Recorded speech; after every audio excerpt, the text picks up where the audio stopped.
Hi, and welcome to Pronouns 101, a quick presentation telling you why it's important to ask for other people's pronouns and to share your own in professional settings. Doing this is an easy way to include transgender and non-binary individuals who you encounter on a daily basis. At some point in your education, you've probably seen a chart of pronouns that looks something like this. In fact, many of you probably use pronouns so often that you don't give them much thought.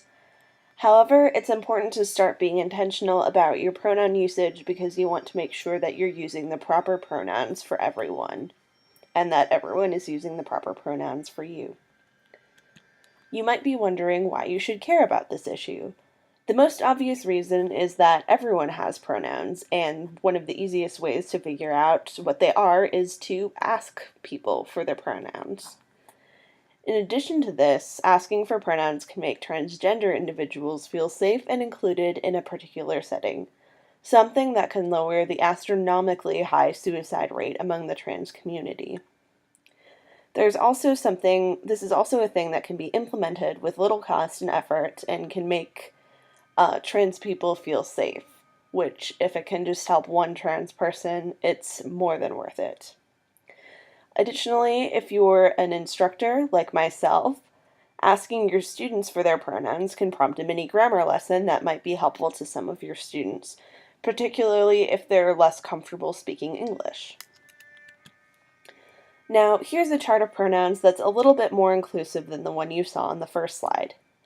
In addition to the pronouns you probably already expected to see, like he, him pronouns, she, her pronouns, and they, them pronouns, there are also some neopronouns in the bottom 3 rows.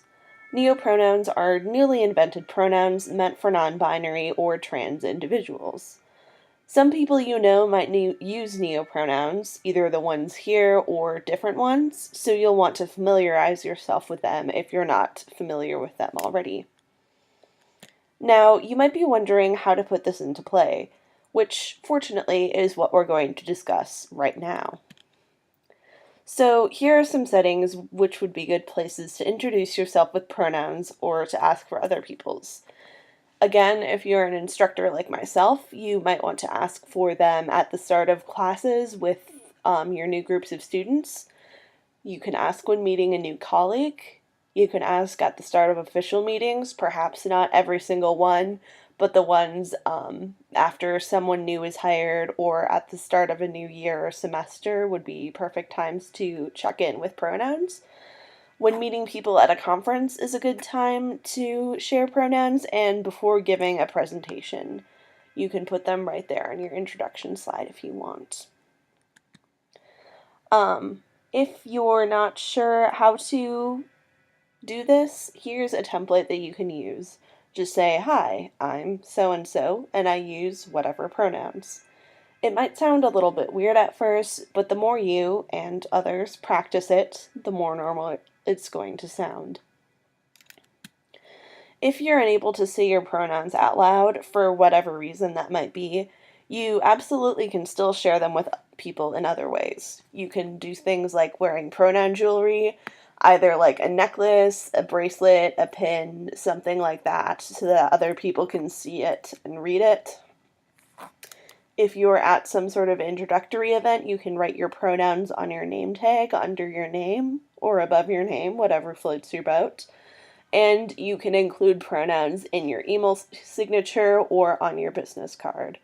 These are things that you can also do in addition to asking, but if you are uncomfortable or unable to ask people, then these are great ways that you can share your pronouns. Last, but certainly not least, you should familiarize yourself with neopronouns if you're not already. I showed you a few of them a few slides ago, but here's a slide with a few more accompanied with more traditional pronouns like he, him, she, her, and they, them for comparison's sake. Again, the neopronouns presented to you on this slide are just a really small sampling of the existing ones, but most other neopronouns follow the pattern you see here. So if you want to preserve this, then pause the video here and look them over for a minute. Thank you so much for watching. And please feel free to contact me using this info provided here if you have further questions. Again, thank you so much and have a wonderful day.